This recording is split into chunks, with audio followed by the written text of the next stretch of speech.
Seguramente más de una vez alguien te ha dicho que pienses en positivo, que repitas frases bonitas frente al espejo para sentirte mejor. Pero, ¿qué pasa cuando esas frases no solo no ayudan, sino que te hacen sentir peor?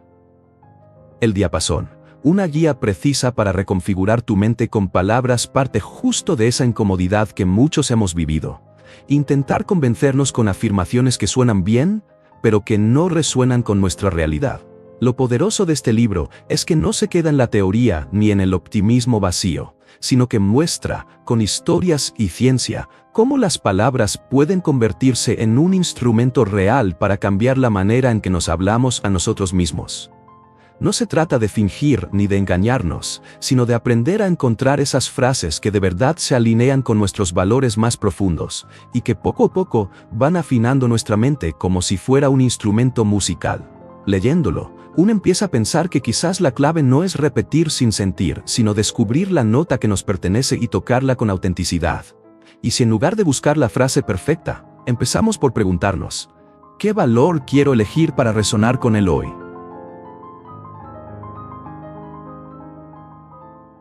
Capítulo 1. El efecto rebote. ¿Por qué tus afirmaciones te hacen sentir peor? Estás frente al espejo, es de madrugada, y la casa todavía respira.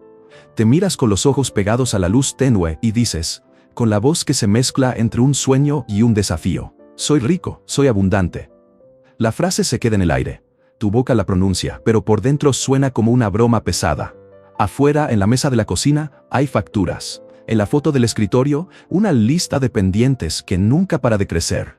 Esa escena, la rutina matutina de repetir algo que no cuadra con lo que vives, no es un chiste privado. Es el punto de partida de una de las trampas más comunes del mundo de la autoayuda. Y créeme, pasa más seguido de lo que te imaginas.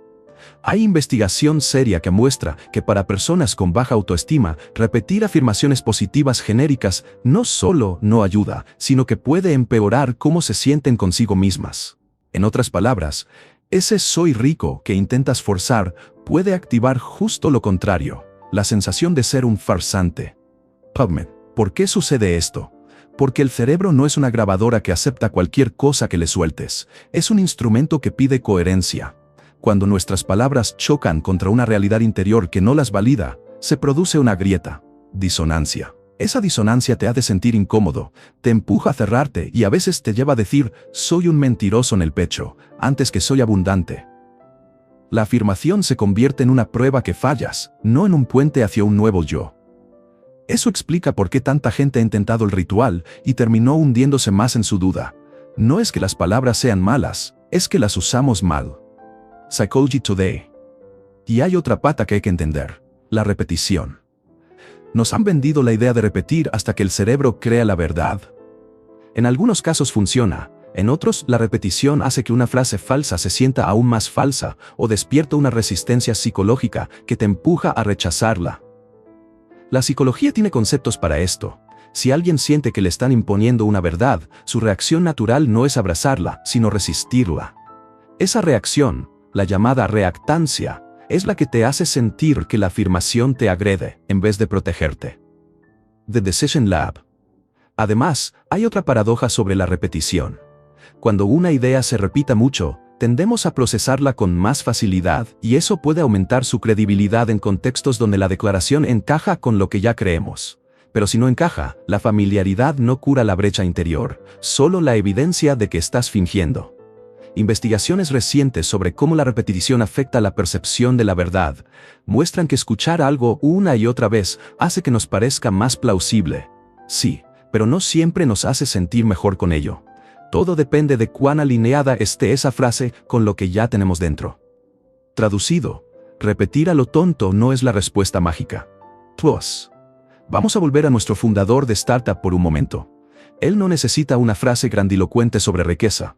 Necesita recordar quién es cuando todo se viene abajo. En lugar de soy rico, una frase que conecte con sus valores reales. Soy un solucionador persistente o tomo decisiones para proteger mi equipo. Le habría ofrecido una cuerda firme, no un espejo roto. ¿Por qué? Porque esas alternativas no chocan con la verdad de su vida. Se basan en acciones reales que ya ha demostrado antes. Le recuerdan algo que ya existe en él, aunque esté atenuado por el estrés, y eso evita la sensación de ser un impostor. Es una diferencia sutil, pero enorme. La afirmación que funciona no es la que pinta una realidad imposible, sino la que recuerda una fuerza real, aunque pequeña. PMC. Quiero que pienses en esto de forma muy concreta. Imagina por un segundo una afirmación que te suene absurda. ¿La toleras? ¿Te enojas contigo por no creerla? Ahora imagina una frase que te recuerde una acción que ya hiciste, por mínima que sea. ¿No se siente distinto? Esa sensación es la brújula. La ciencia nos dice que el cerebro responde mejor cuando la afirmación activa algo real y valioso dentro de nosotros, no cuando intenta tapar una grieta con yeso falso. En capítulos posteriores iremos a la neurociencia y veremos cómo ciertas afirmaciones, las que tocan tus valores, activan regiones cerebrales relacionadas con recompensa y autoimagen positiva. Pero aquí lo que importa es el punto práctico. Si te obligas a decir algo que tu interior rechaza, tu mente se defiende. Y cuando la mente se defiende, la afirmación pierde su poder e incluso puede volverse contra ti. PMC. No quiero que pienses que esto es una excusa para no trabajar en ti. Al contrario, no funciona, no significa nunca funcionará, significa que hace falta más precisión. El mantra de fake it till you make it tiene utilidad en ciertos contextos. Actuar con una postura puede abrir puertas sociales o profesionales, pero también tiene límites claros. Y hay evidencia de que, en muchas circunstancias, fingir puede agotar recursos psicológicos o intensificar la duda si lo que finges está demasiado lejos de tu experiencia real. Fingir no sustituye el trabajo real, ni las decisiones concretas que mueven tu situación. Time. Entonces, ¿qué puedes hacer desde ahora, sin rituales complicados? Primero, si una afirmación te suena mentira, no la repitas por cumplir. No es un fracaso moral, es información. Esa sensación de «esto no me cuadra» te está diciendo que necesitas otra palabra, otra dirección. Segundo, busca una frase que conecte con algo que ya hagas o que quieras practicar hoy mismo. No pienses en la palabra perfecta, piensa en la próxima acción creíble. Por ejemplo, si te preocupa tu desempeño en el trabajo, en vez de «soy la mejor del equipo», prueba con algo que describa una conducta concreta que puedas sostener un día a la vez. En las reuniones, preparo 3 puntos claros y escucho antes de responder. Eso te conecta con una identidad real, no con una ficción. Tercero, deja que la afirmación te invite a hacer, no ocultar. Si tu frase te pide actuar, te está pidiendo algo útil. Si solo te pide mentir, guárdala. Quiero que imagines, otra vez, a ese fundador en el espejo. Después de romper el vidrio, la rabia le regresa en forma de impotencia. Una pausa realista, una respiración y una frase creíble podrían haber cambiado la escena. Soy resiliente, voy a priorizar las facturas y hablar con los clientes esta tarde. ¿Sientes la diferencia? Suena menos espectacular, pero también suena cierto. Y la verdad tiene un peso que empuja a la acción. Cuando la palabra te empuja a actuar, tu cerebro encuentra razones para alinearse. Cuando la palabra te obliga a fingir, tu cerebro te expulsa. No quiero que esto te deje con la idea de que las afirmaciones son inútiles. Son herramientas poderosas en las manos correctas. El problema es que mucha gente las trata como fórmulas mágicas y se olvida de las manos. En este capítulo, hemos empezado por lo más duro. Desmontar la mentira popular de que repetir algo con energía basta. Si ahora te sientes intrigado, excelente. Si te sientes aliviado porque alguna vez te sentiste ridículo repitiendo frases, también excelente. Lo que viene después en el libro y en el resto de este video es práctico. Cómo elegir palabras que no enfatizan lo que no eres, sino lo que puedes hacer. Cómo convertir una frase en una brújula y no en una máscara. Y cómo transformar ese ritual matutino de postureo en un pequeño acto de honestidad que te empuje hacia lo que quieres ser. Antes de terminar, te dejo una pregunta para que la guardes conmigo. ¿Qué pequeña verdad sobre ti puedes recordar ahora mismo, que no suene a cuento pero sí a promesa? Piénsala en voz baja. No la repitas hasta que la odies. Repítela hasta que te invite a hacer algo. Capítulo 2. Soy el más grande. Afirmando un yo futuro. Imagina un gimnasio chico, sudor en el aire y el sonido de guantes contra sacos. Y ahí está él. Un joven de mandíbula firme, ojos brillantes, que no parece pedir permiso para soñar. Le apuntan un micrófono, y él, con esa mezcla de descaro y convicción, suelta. Soy el más grande. No lo dice como quien se autoengaña para sentirse bien por 5 minutos. Lo dice como quien planta una bandera en el mapa de su propia vida. Lo dice antes de haberlo probado, y lo dice hasta que su voz se vuelve una obligación que el mundo espera que cumpla. Esa escena, la de alguien declarando una identidad posible, es el corazón de lo que vamos a explorar. Las afirmaciones efectivas no describen quién eres ahora, anuncian quién te comprometes a ser. ¿Por qué funciona eso? Porque cuando te declaras algo en voz alta, algo se mueve dentro y fuera de ti. Dentro, tu mente empieza a ensamblar un mapa. ¿Qué haría una persona que ya fuera eso que dices? Fuera, las personas a tu alrededor empiezan a ponerte en un papel.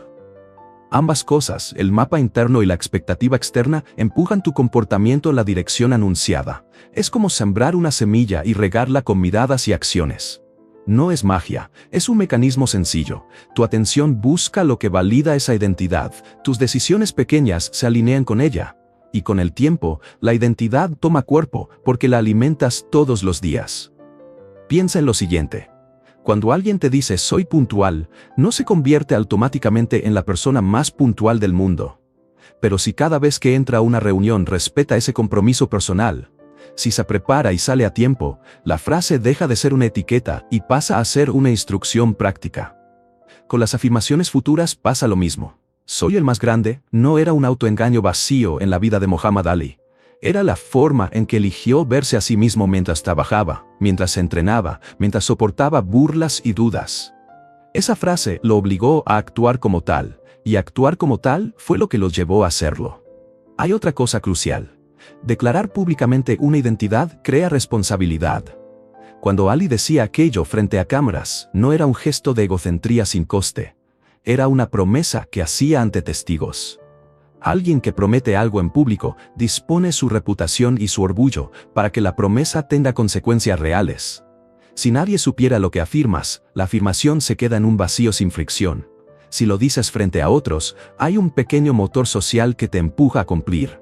Y ese empuje no es necesariamente hostil, muchas veces es la red que necesitas para sostener una transformación, porque te recuerda quién te comprometiste a ser. Puede asustar.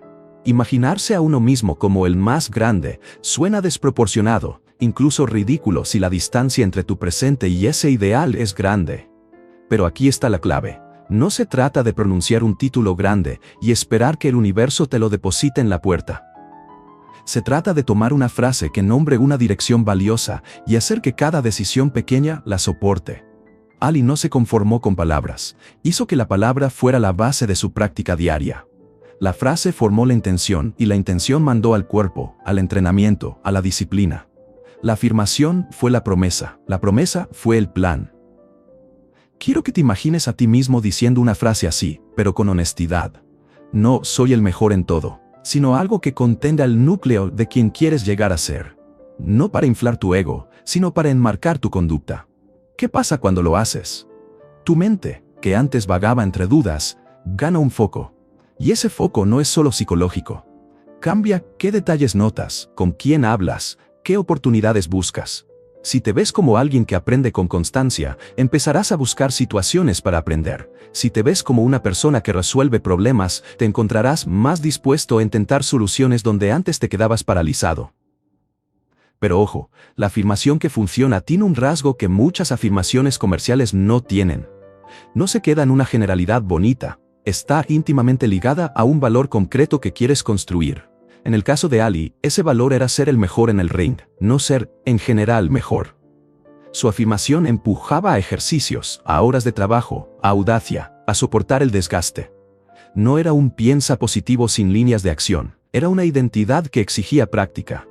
Eso es lo que diferencia una frase con efecto de otra, que rebota y desaparece, la capacidad de traducirse en actos. También importa cómo lo expresas. Hay poder en decirlo público, sí, pero no todo el mundo necesita micrófonos ni titulares. Lo importante es que la afirmación encuentre una forma de exponer tu promesa a alguien, a un amigo, a un mentor, a un grupo, para que exista un compromiso compartido. La presencia de testigos no es para que te humillen si fallas, es para que te sostengan y te recuerden la persona que decidiste ser cuando las dudas te invadan.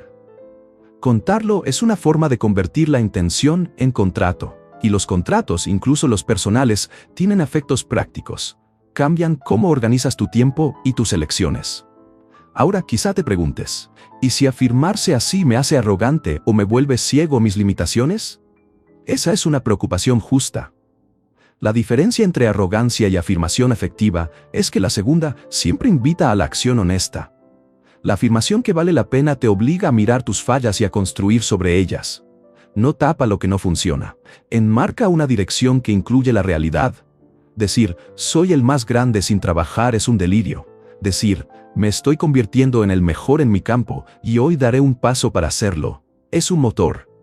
Una afirmación con integridad te pone obligaciones reales, y esas obligaciones son las que, con el tiempo, te hacen merecedor de la frase. Quiero que hagamos un pequeño ejercicio mental, sin que suene a lista. Imagina que vas a decir algo frente a alguien que te importa. Piensa en una identidad a la que quieres acercarte y acompáñala con una imagen de una acción posible en los próximos días. No necesitas el guión perfecto, necesitas un hilo que te conecte con algo que puedas hacer ahora. Dilo en voz baja y nota cómo suena. Si te limita la vergüenza, no es señal de debilidad, es información sobre cuánto camino tienes para construir esa identidad. Si te da un pequeño empujón, úsalo. Esa pequeña tensión entre la frase y la acción es justo lo que te va a mover. También vale la pena recordar que las grandes declaraciones que escuchamos en las biografías suelen venir con una historia de paciencia y trabajo detrás. Nadie despierta y es campeón sin antes haber construido miles de pequeñas horas. La afirmación es la coordenada en el mapa, no la ruta completa. Y aún así, como coordenada, tiene valor tremendo. Te permite tomar decisiones coherentes en momentos de confusión. En una crisis, la frase que te defina actúa como una brújula rápida. Te ayuda a elegir lo que te acerca a la persona que decidiste ser. Al final, la idea que quiero que te lleves de esta historia es simple pero poderosa. Puedes usar las palabras como promesas que llaman a la acción. Puedes elegir una identidad futura que te guste, decirla y dejar que eso te obligue a practicar y a ser responsable. Y cuando lo hagas, hazlo con honestidad. No finjas ser algo que no quieres ser. Reclama el tipo de persona que, si lo fueras, te sentirías orgulloso de ser. Esa es la diferencia entre una frase vacía y una afirmación que despliega tu potencial. Antes de cerrar, te propongo algo que no es un mandato, sino una invitación. Piensa en una versión de ti que valga la pena construir dentro de un año. Di la frase que nombre esa versión, en voz baja si quieres, con el mismo tono con el que harías una promesa. Luego piensa en una pequeña acción que, si la repitas mañana, te haga fiable ante esa promesa. No la hagas perfecta, hazla real. Si lo haces, esa frase dejará de ser una ilusión y empezará a convertirse en un camino. Y si alguna vez te burlan por atreverte a decirlo, recuerda a aquel joven en el gimnasio. Sus palabras molestaron a muchos, pero le dieron un norte. Tú también puedes declarar un norte y empezar a caminar hacia él. Capítulo 3. Afinando tu cerebro. La neurociencia de la autoidentidad. Quiero empezar con algo sencillo. Tu cerebro no es un cuaderno en blanco donde pegar cualquier frase bonita y esperar que todo cambie. Es más parecido a un instrumento que responde a ciertas frecuencias. Y cuando las palabras que eliges armonizan con lo que ya eres o con lo que realmente valoras, ese instrumento vibra de una manera que modifica cómo te sientes y cómo actúas. Esa idea, básica pero poderosa, es la que une la psicología clásica con los resultados de la neurociencia moderna. nwpsych.rutgers.edu. Hace más de 3 décadas, Claude Steele escribió sobre la idea central que guía gran parte de este capítulo. La gente tiene una necesidad básica de mantener una imagen de sí misma que sea coherente y valiosa. No hablamos de vanidad, hablamos de integridad del yo.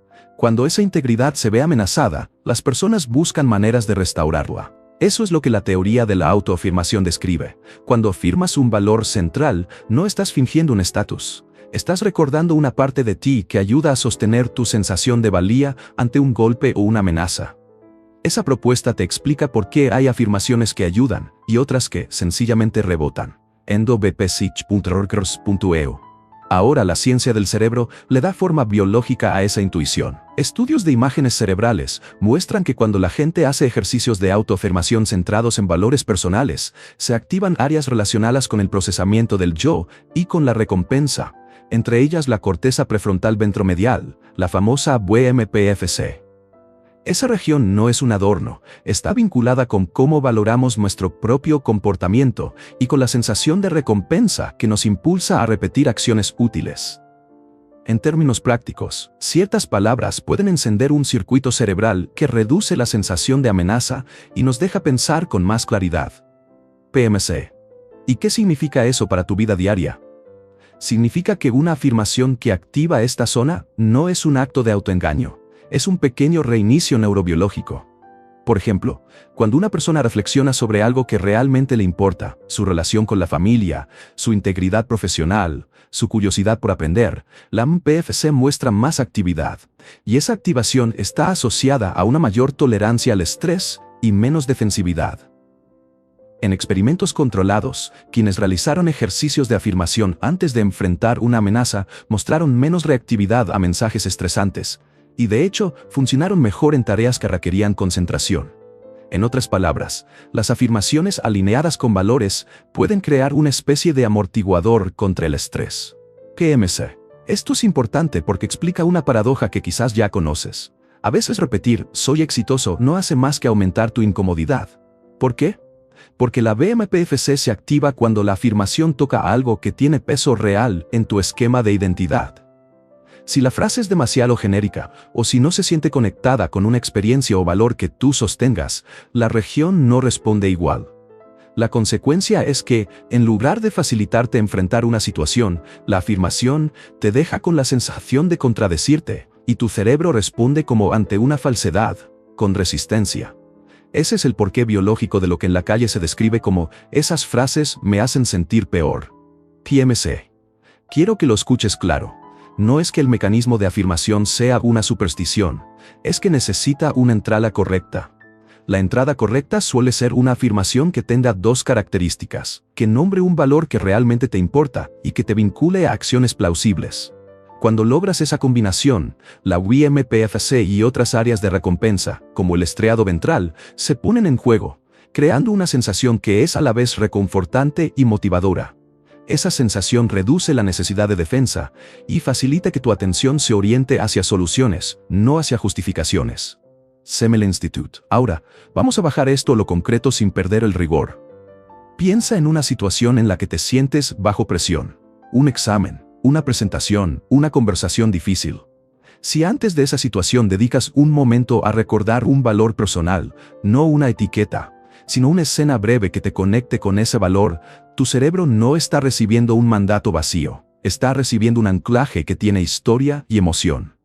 Esa activación del recuerdo y del valor es lo que la neuroimagen registra como un patrón coherente en la BMPFC.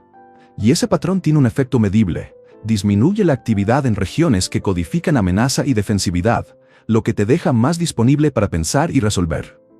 PMC, tal vez te preguntes, ¿todo esto es pasajero? ¿Acaso no es solo un pico neural que se desvanece? La buena noticia es que, como cualquier hábito, la repetición correcta fortalece rutas neurales. Cuando practicas afirmar valores de manera que te lleven a acciones pequeñas y constantes, no solo experimentas un alivio momentáneo. Empiezas a crear patrones en los que tu cerebro asocia esos valores con recompensa y con conducta efectiva. Con el tiempo, esos patrones hacen que tu respuesta ante el estrés sea menos reactiva y más orientada a la resolución. Es neuroplasticidad en acción. Las palabras bien elegidas son señales que cuando se siguen con práctica, remodelan circuitos. PMC. Algo más que quiero desmontar ahora mismo. La idea de que más repetición siempre es mejor. La investigación muestra que la repetición indiscriminada puede aumentar la familiaridad, y la familiaridad puede en ciertos contextos hacernos aceptar una idea como plausible. Pero si la idea nunca entra por la puerta del valor personal, esa familiaridad no se traduce en la activación de la BMPFC ni en la sensación de recompensa. Peor aún, repetir una frase que sientes como falsa puede crear una especie de fatiga psicológica que te vuelve más escéptico. Por eso no solo importa cuánto repites, sino qué repites y por qué lo repites. Semel Institute. Quiero ahora que hagas un pequeño experimento mental conmigo, sin rituales grandilocuentes. Recuerda una pequeña experiencia que te haga sentir orgulloso de un valor tuyo. Puede ser cuando defendiste a alguien, o cuando terminaste una tarea difícil, o cuando elegiste ser honesto aunque doliera. Y mantén esa imagen por un minuto. No hace falta hacer nada más. Solo recuerda y siente. Si lo hiciste, habrás notado que no era un autoelogio, era un anclaje. Esa sensación activa, en términos simples, la misma red que los estudios han observado activarse en ejercicios de autoafirmación. Una mezcla de procesamiento del yo y recompensa que te deja con más calma y más enfoque. Ese es el punto práctico. Busca imágenes y recuerdos que tengan carga emocional real, no frases que suenan bien en una tarjeta. Semel Institute. Ahora, una advertencia que viene de la evidencia. No todas las afirmaciones son iguales, y no todas las personas responden de la misma manera. Factores culturales, el contexto inmediato y la congruencia psicológica influyen mucho. Por ejemplo, afirmar valores colectivos, si tu sentido de identidad es interdependiente, funcionará mejor que una declaración exclusivamente individualista. La neurociencia aún está mapeando cómo varían las respuestas en diferentes grupos, pero la lección práctica es clara. Haz que la afirmación encaje con tu historia y con tu cultura. Cuando lo hace, la resonancia es más fuerte y más útil. PMC. No quiero dejarte con la sensación de que todo esto es teoría fría. Hay implicaciones directas y sencillas. En vez de repetir frases genéricas, tómate un minuto para conectar una frase con una memoria o con una acción que puedas realizar hoy. Haz que tu afirmación tenga músculo, no solo sonido. Dilo en voz baja si quieres, pero acompáñalo de una imagen y de una pequeña intención. Esa combinación es la que, según la evidencia, pone en marcha la WMPFC y comienza a amortiguar la reacción al estrés. Con el tiempo, esas pequeñas prácticas moldean cómo tu cerebro interpreta las amenazas y las oportunidades. PMC. Para cerrar este segmento con una imagen que puedas llevar a la mañana siguiente, imagina la WMPFC como la cámara resonante de un violín. Esa cámara no vibra con cualquier aire, necesita la frecuencia justa. Tus valores, cuando están bien elaborados y conectados con experiencias reales, son el diapasón que produce esa frecuencia. Si golpeas el diapasón correcto, la cámara vibra y el sonido es claro. Si golpeas cualquier cosa al azar, solo hay ruido. Así que busca tu diapasón interno, esa frase y esa memoria que te pertenezcan, y tócalo con intención. Cuando lo hagas, no solo sentirás algo momentáneo, empezarás a afinar tu cerebro para que responda, con menos miedo y más claridad, a las situaciones que realmente importan. Semel Institute. Capítulo 4. El constructor centrado en los valores. ¿Cómo construir una afirmación que funcione? Voy a proponerte algo práctico, y no te preocupes, no es un ritual raro ni una frase mágica. Es una manera de armar una afirmación que realmente tenga sentido para tu cabeza y para tu vida. Piensa en la frase como en una instrucción pequeña que le das a tu mente, no como en un mantra vacío. Si suena falso, no funcionará. Si suena creíble, te empuja a actuar. Esa es la diferencia que vamos a crear juntos ahora. Primero, hagamos una pausa para mirar hacia adentro. Cierra los ojos un segundo si quieres, y recuerda momentos en los que te sentiste bien contigo mismo por una razón real. Quizá ayudaste a alguien, terminaste algo difícil o te mantuviste fiel a algo que te importaba. Siente esa pequeña certeza. Eso que sientes es tu valor hablando. No es una abstracción, es una página de tu historia que confirma quién puedes ser. La clave de este método es comenzar por ese valor, no por lo que deseas conseguir afuera. Ahora, imagina que tienes una lista mental, no tiene que ser perfecta, de cosas que realmente te importan. Honestidad, perseverancia, apoyo a otros, curiosidad, crecimiento, responsabilidad, creatividad. No te enredes en elegir muchas, mejor piensa en unas pocas que realmente resuenen. El truco no es acumular palabras bonitas, sino encontrar la nota que te vibra por dentro. Pregúntate, ¿qué de esto me sostiene cuando todo lo demás falla? Esa es la nota que queremos tocar. Una vez que identifiques una de esas notas, conviértela en una intención concreta. No te quedes con el valor en abstracto, piensa en una acción real y cercana que lo exprese. Por ejemplo, si elegiste la resiliencia porque alguna vez resististe una situación difícil, recuerda una acción simple que represente esa resiliencia. Tal vez, responder a un correo difícil con calma, o pedir ayuda cuando lo necesitas, o dedicar 20 minutos a arreglar algo que has postergado. Esa acción es el puente entre la palabra y la realidad. Cuando la conectas, la afirmación deja de ser una promesa vacía y se convierte en una instrucción con pasos reales para seguir. Ahora transforma esa acción en una frase en tiempo presente que empieces con yo soy, yo elijo o yo puedo. Hazlo con voz tranquila, como quien se da permiso. En vez de voy a ser bueno manejando mi tiempo, prueba algo como yo elijo priorizar las tareas que me acercan a lo importante. En vez de quiero ser valiente, prueba yo soy alguien que actúa aunque tenga miedo, y hoy daré un paso pequeño hacia eso. Observa la diferencia entre una promesa lejana y una afirmación que te pide un gesto específico. La primera puede sonar como un deseo, la segunda suena a mandato amable para tu subconsciente. No pases por alto el lenguaje. Las palabras que usas importan. Evita generalidades imprecisas que suenan bien pero no te comprometen. En vez de soy exitoso, piensa qué aspecto del éxito te importa realmente. ¿Es la constancia? ¿Es la claridad en tus decisiones? Déjalo en términos que puedas verificar con acciones en las próximas horas. La afirmación debe ser algo que, si alguien te preguntara mañana, puedas probar con un ejemplo concreto. Eso la hace creíble y la convierte en un pequeño contrato contigo mismo. Mientras haces esto, fíjate en una sensación interior. Si la frase provoca una resistencia fuerte, escucha esa señal. No es un fracaso, es información valiosa. Te está diciendo que la afirmación todavía está demasiado lejos de tus experiencias reales. En ese caso, vuelve a acercarla a algo que ya hayas hecho, aunque haya sido pequeño. La mecánica de este trabajo no es forzar la imagen ideal, sino expandir lo que ya existe. Parte de lo que te cuesta es la distancia entre la frase y tu historia. Reducir esa distancia es lo que evita el efecto rebote. Un detalle práctico. Acompaña tu nueva frase con una intención mínima y concreta para el día. No necesitas cambiar tu vida de golpe, basta con identificar una acción alcanzable que ponga tu afirmación en práctica. Si tu afirmación habla de empatía, decide hoy cómo vas a mostrarla en una interacción real. Si habla de disciplina, elige el primer paso pequeño que puedes hacer ahora mismo. Esa acción es el músculo que hace que la frase deje de ser sonido y se vuelva herramienta. La repetición sin acción es lo que antes fallaba. Ahora queremos que la repetición vaya de la mano con pequeños comportamientos que confirmen la frase. Hablamos de tiempo y ritmo. No necesitas pasar horas construyendo tu frase. Con 15 minutos de sinceridad puedes encontrar una afirmación efectiva. Toma un momento para recordar, otro para elegir la acción y uno más para formular la frase en presente. Luego, practícala en voz baja y observa cómo te sienta. Si te da vergüenza, perfecto. La vergüenza te dice que estás tocando una punta importante. No la ignores, úsala para ajustar la frase hasta que deje de sonar a mentira. No es cuestión de eliminar el desafío emocional, sino de encontrar una versión que te empuje a hacer, no a fingir. Quiero que entiendas por qué este enfoque funciona.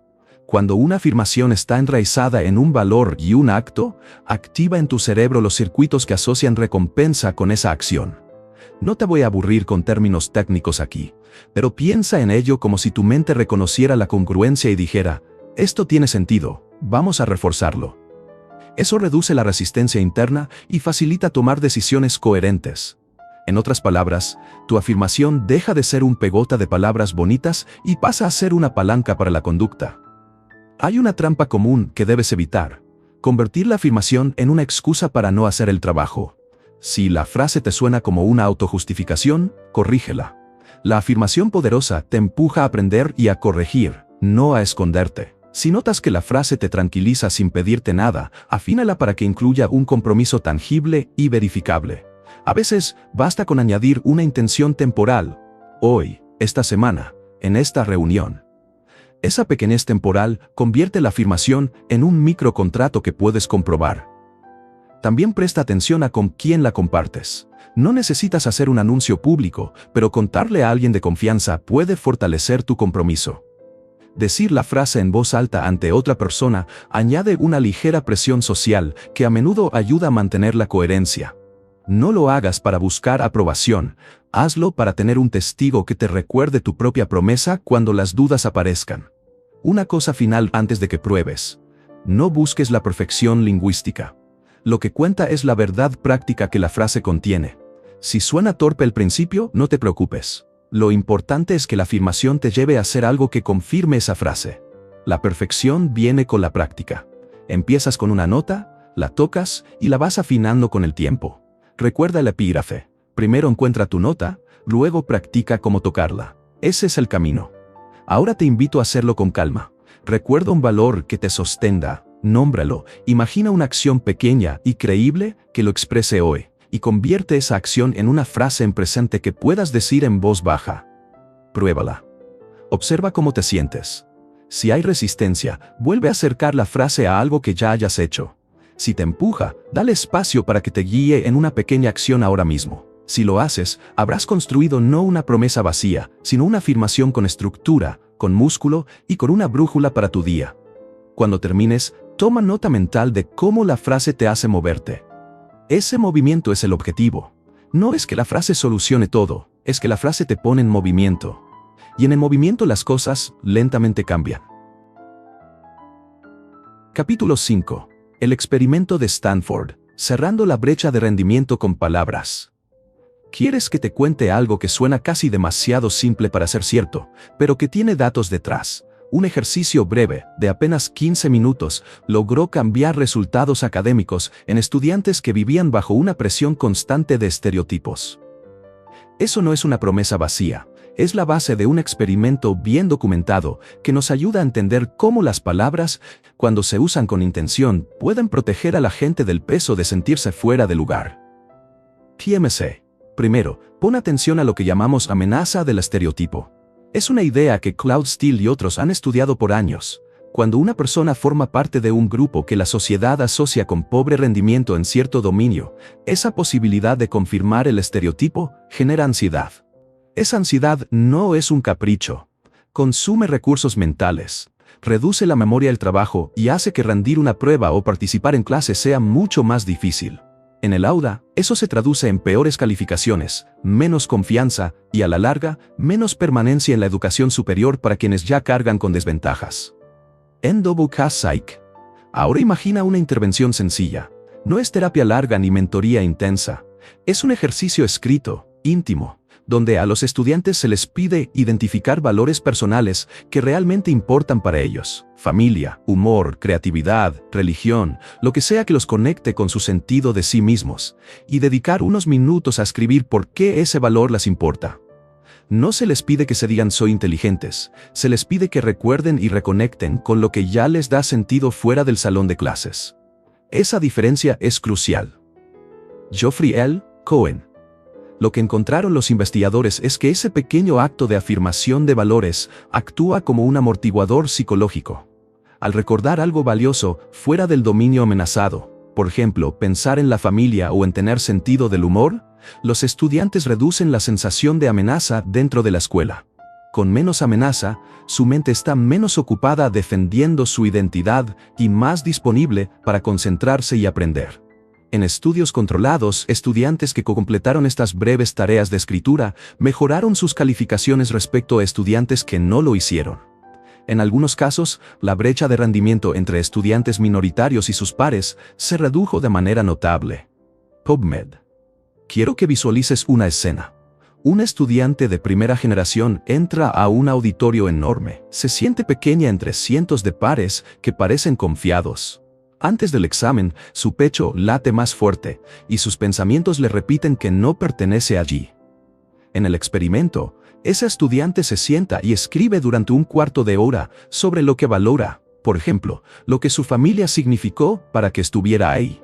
No se le pide que afirme su capacidad intelectual, se le recuerda que es parte de una trama mayor que trasciende la prueba.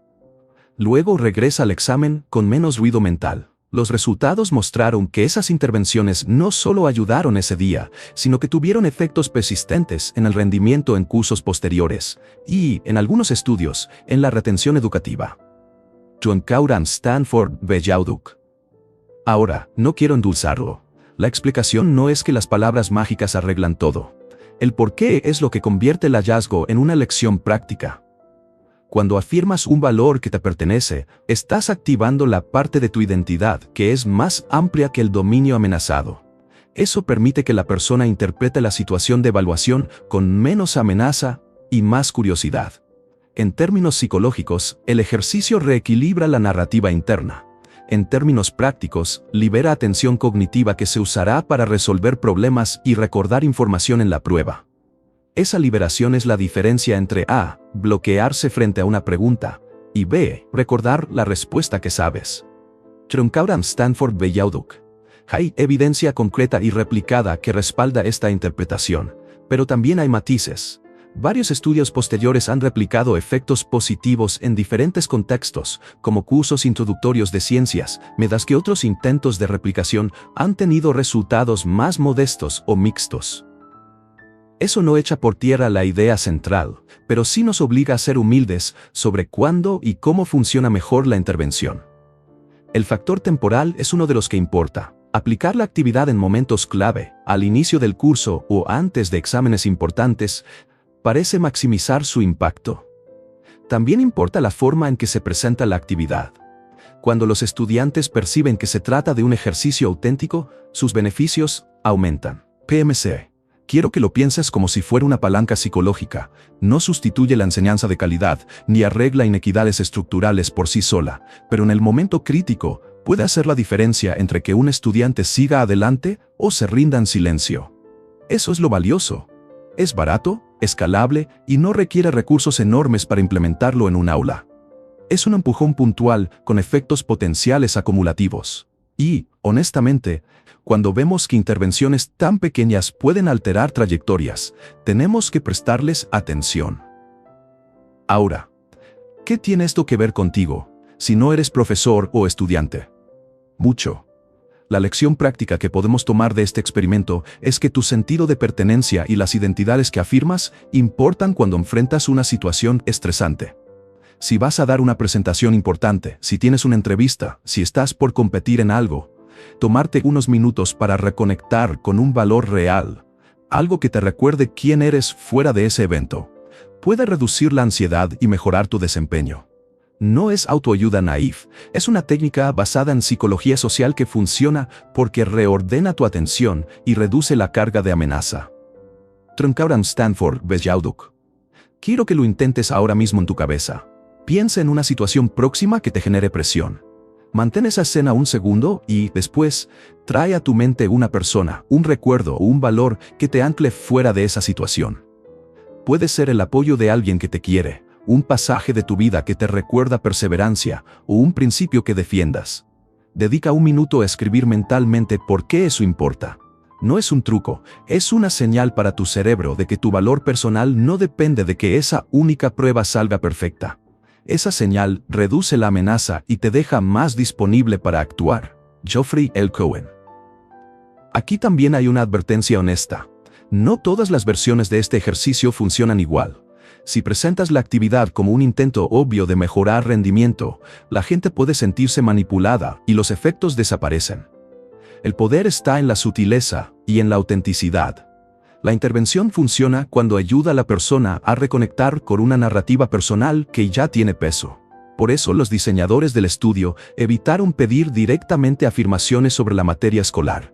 En su lugar, incentivaron la reflexión sobre valores personales. Esa elección metodológica es la que diferencia una intervención eficiente de otra que solo suena bien en teoría. PubMed. Y por último, un punto de perspectiva. Cuando hablamos de cerrar una brecha de rendimiento, no hablamos solo de números, hablamos de vidas que toman rumbos distintos. Un aumento en la nota promedio puede significar que un estudiante decide continuar, que otro pide ayuda en lugar de callar, que una joven en ciencia no abandona porque cree un poco más en su pertenencia. Las intervenciones que combinan ciencia y humanidad, como este ejercicio de afirmación de valores, nos muestran que pequeñas prácticas bien pensadas pueden producir cambios reales, especialmente cuando se implementan con respeto y en momentos estratégicos. Troncauram Stanford Bejauduk. Antes de cerrar, quiero dejarte con una invitación práctica que viene de todo esto. La próxima vez que tengas un momento de estrés importante, detente un minuto y escribe, aunque sea mentalmente, por qué un valor tuyo importa. No para inflar tu ego, sino para recordar que tu identidad no se reduce a ese momento. Ese gesto breve es, en esencia, la versión personal y portátil del experimento de Stanford. Si lo haces con honestidad y en el momento adecuado, podría ayudarte más de lo que imaginas. ¿Te animas a probarlo la próxima vez que te exija la vida? Capítulo 6. El espejo y el mito. Rescatando una técnica poderosa de su creadora. Quiero hablarte de algo que probablemente ya hayas visto en alguna esquina del mundo de la autoayuda. Pararte frente al espejo, mirarte a los ojos y decirte palabras que suenen consoladoras. Suena simple, ¿no? Esa es la esencia de lo que Louise Hay popularizó como mirror work, o trabajo con el espejo. Hizo que millones probaran esa práctica, y en muchos casos, encontraron consuelo. Pero la historia no es tan simple como parece. Su técnica tiene poder real, y también una sombra peligrosa que debemos reconocer y dejar atrás. Aquí vamos a rescatar lo útil y a descartar lo dañino. Empecemos por lo que funciona. Mirarte a los ojos mientras pronuncies una afirmación aumenta la intensidad emocional del acto. Hay algo incómodo y honesto en sostener la mirada propia. La gente evita mirarse a los ojos cuando no quiere enfrentarse a algo, así que obligarse a hacerlo genera una especie de fricción necesaria. Baja las defensas intelectuales y permite que el sentimiento sea más directo. Eso hace que la afirmación deje de ser solo sonido y se vuelva experiencia. No es magia, es atención dirigida. Cuando la atención está ahí, el corazón y la mente sintonizan de otra manera. Ahora piensa en por qué eso importa. En capítulos anteriores hemos hablado de cómo las afirmaciones genéricas rebotan cuando no encajan con lo que sientes dentro. El espejo, en cambio, puede saltarse parte de esa barrera racional. Al verte y escucharte, hay menos distancia entre la voz y la sensación. Por eso hay personas que logran internalizar un mensaje más rápido cuando lo dicen mirándose. Pero aquí viene la condición clave. Esa afirmación debe estar anclada en un valor real y en algo que puedas creer en el momento. Mirar al ojo no hace creíble lo increíble, solo intensifica lo que ya tiene algún asidero en ti. No quiero que pienses que estoy ofreciendo un truco de teatro. La diferencia entre una técnica útil y un postureo vacío está en el contenido. Si te paras frente al espejo y repites, todo está bien, mientras estás en medio de una crisis que no manejaste, la disonancia puede aumentar.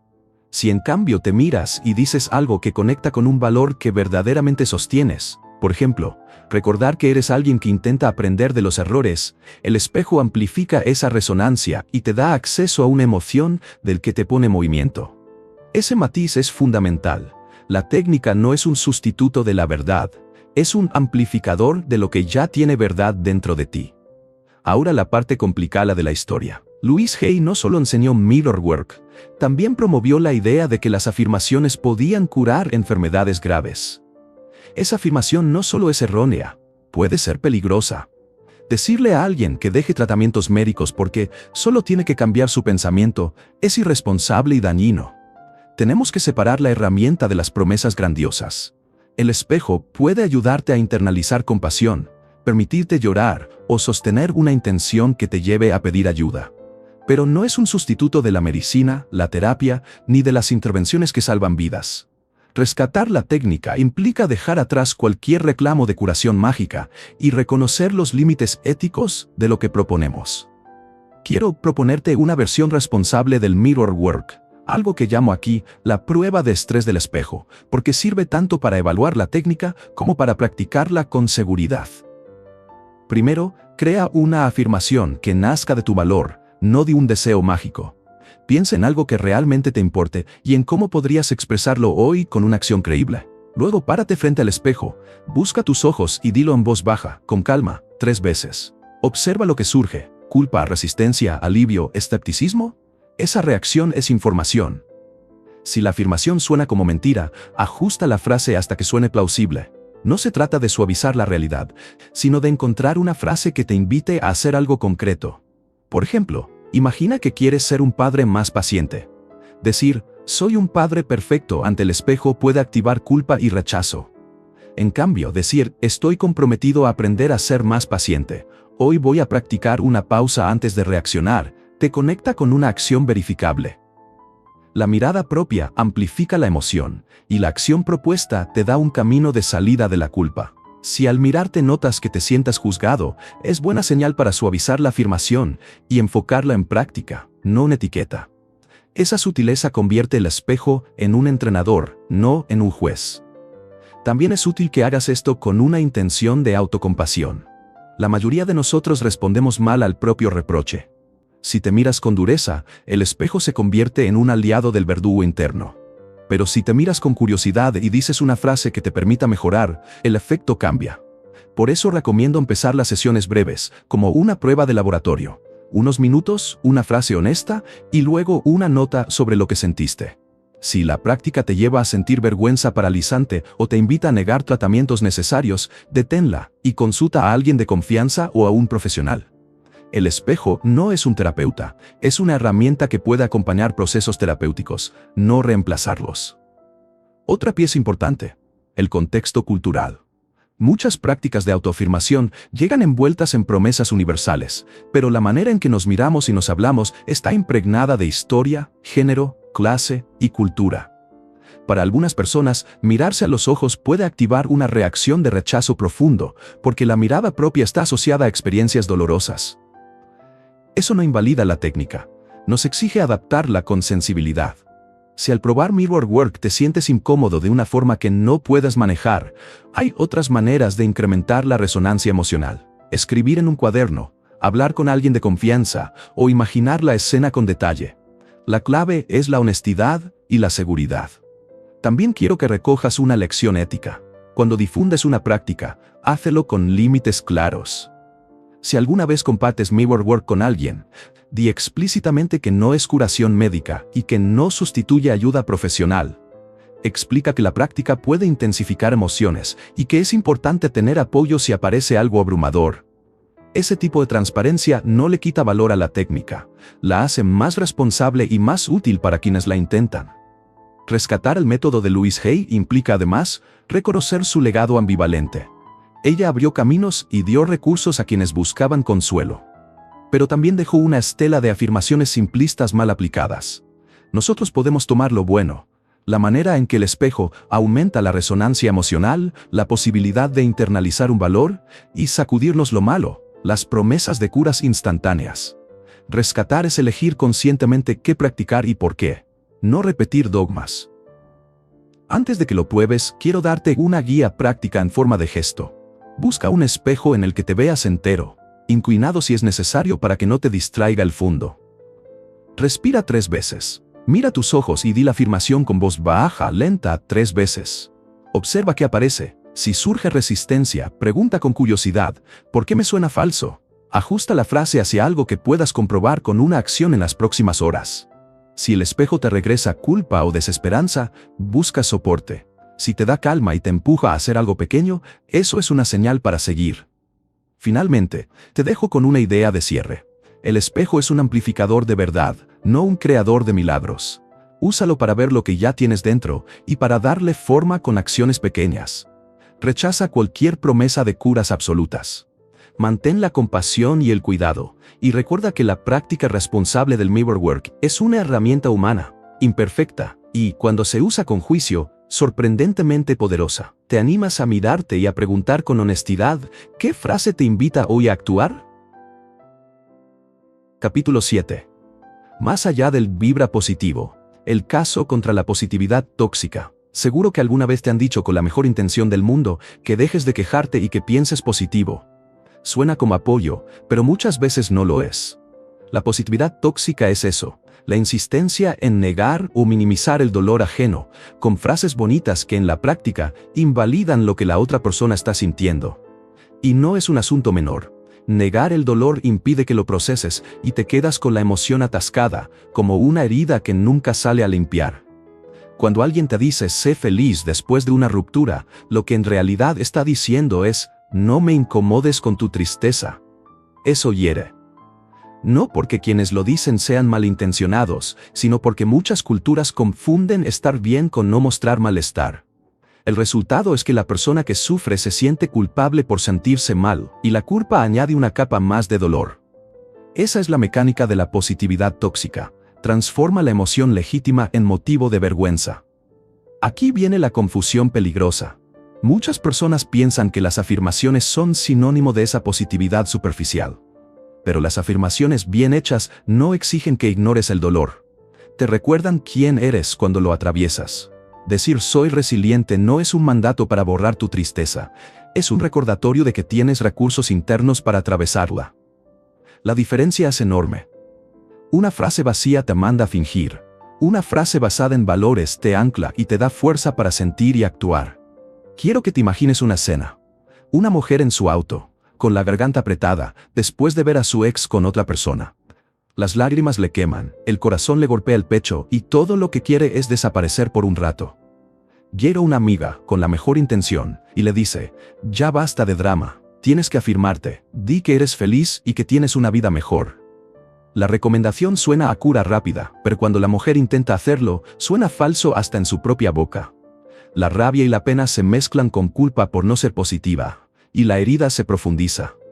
En el experimento de la vida real, la alternativa que sí ayuda no es mentir. Es permitir sentir y al mismo tiempo recordar un valor que te sostenga.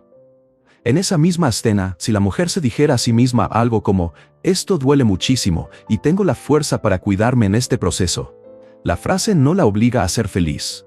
La nombra, le permite llorar y la orienta hacia una acción que la cuide. La diferencia entre soy feliz y esto duele y tengo fuerza es la diferencia entre invalidar y sostener.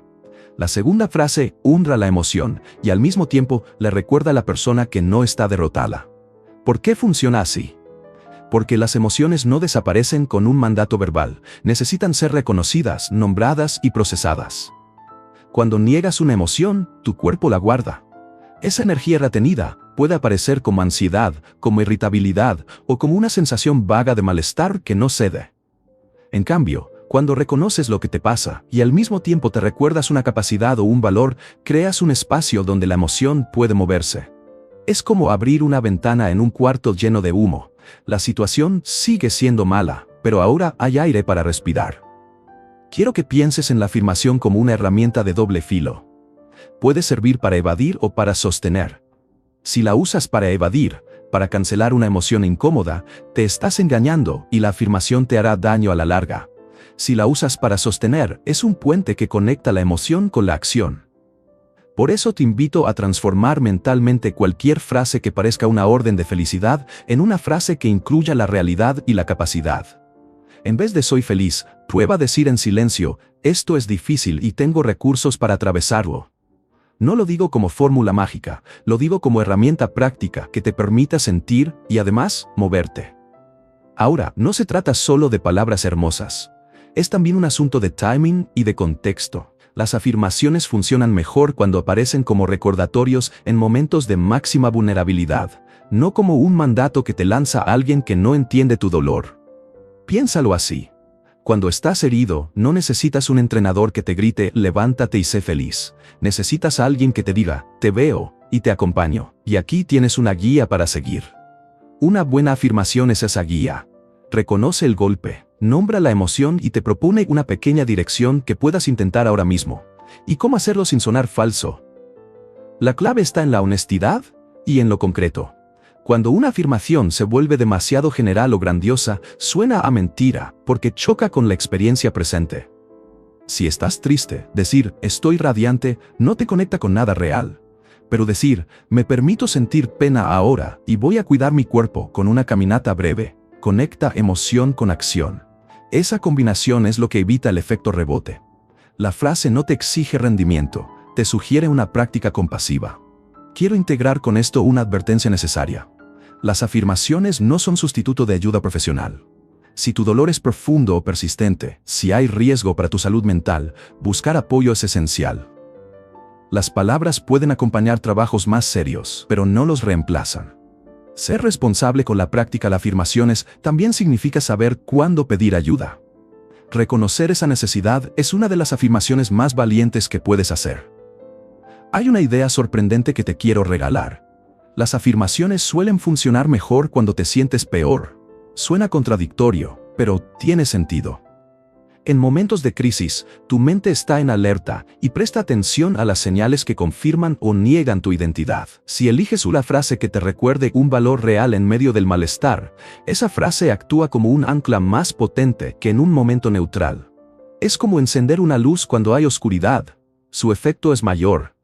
Eso significa que la afirmación no es un gadget de buen tiempo. Es, bien usada, una herramienta para sobrevivir a las noches duras. Quiero que pongas esto en práctica ahora, mientras escuchas. Piensa en una situación reciente que te haya dejado mal. Mantén esa sensación un segundo, sin juzgarla. Y luego, en voz baja si quieres, di algo que reconozca lo que sientes y al mismo tiempo te recuerde una fortaleza real. No busques la frase perfecta, busca la frase honesta. Si sientas resistencia, no la ignores. Esa resistencia te dice qué parte de la frase todavía choca con tu experiencia. Ajusta la frase hasta que deje de sonar a mentira y pase a sonar como llamado a la acción compasiva. También quiero que recuerdes algo práctico. Evita las respuestas apresuradas a otros que sufren. Si alguien te confía su dolor, prueba antes de soltar consejos de positividad. Escucha, repite con tus propias palabras lo que escuchaste y ofrece una frase que sostenga, no que borre. Decir, está bien que lo sientas y aquí tienes una forma de cuidarte ahora, es mucho más útil que haz afirmaciones y verás. La compasión con límites y la honestidad son la salsa que hace que las afirmaciones funcionen para los demás. Para cerrar, te dejo una pregunta que no es retórica. ¿Qué afirmación puedes crear hoy que reconozca lo difícil y al mismo tiempo te recuerde una capacidad real que ya tienes? No la escribas para impresionar, escríbela para protegerte. Dila en voz baja, escúchala y observa si te empuja a hacer algo pequeño que te cuide. Si lo hace, la afirmación no te estará pidiendo que niegues tu dolor, te estará dando una mano para cruzarlo. ¿Te animas a probarlo la próxima vez que alguien te diga, sé positivo, y sientas que eso no te ayuda? Capítulo 8. Precisión sobre repetición. La paradoja de la especificidad. Quiero empezar con una imagen simple. Imagina que estás en un campo de tiro y frente a ti hay una fila de blancos. Tienes dos opciones: disparar 100 veces al azar con la esperanza de acertar a algo, o apuntar con calma, tomar un solo tiro bien calculado y dar en el blanco. En el mundo de las afirmaciones, mucha gente elige el centenar de disparos. Repite frases genéricas una y otra vez, convencida de que la cantidad terminará por convertirlas en verdad. Eso es exactamente lo que llamamos la paradoja de la especificidad. Más no siempre es mejor, y a veces menos, pero más preciso, rinde mucho más. Déjame ser muy claro desde el principio. Esto no es una teoría bonita. Hay datos detrás que muestran que las afirmaciones específicas y personales funcionan mejor que las generalidades pegajosas que ves en carteles motivacionales. La razón principal es simple y humana. La mente no acepta con gusto algo que suena falso. Si dices, soy exitoso, y tu día a día desmiente eso con pequeños hechos concretos, la frase choca con tu experiencia. Esa fricción crea resistencia. Por el contrario, una afirmación que nombre un comportamiento o una sensación plausible que puedes comprobar hoy se vuelve creíble y por tanto efectiva. Piensa en un atleta antes de una competencia. Si repite, soy el mejor, sin haber practicado o sin tener un plan, la frase puede inflarlo por un rato, pero no le da herramientas concretas para ejecutar. En cambio, si su afirmación es precisa, como en cada descenso mantengo la mirada en la línea de salida y respiro para mantener el ritmo, esa frase enlaza directamente con una acción técnica. La diferencia es que la primera puede sonar a fanfarronada y producir presión.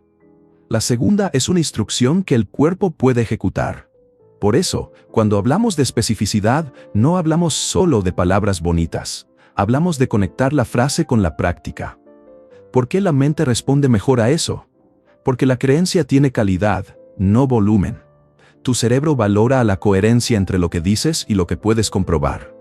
Cuando tu afirmación describe algo que puedes hacer ahora, aunque sea pequeño, reduces la disonancia cognitiva, que tantas veces convierte las afirmaciones en trampas. En términos simples, una afirmación específica es más creíble y la credibilidad es el terreno donde crece la motivación real. Hay otra trampa que quiero desmontar: la ilusión de la repetición. Repetir sin intención convierte cualquier frase en ruido.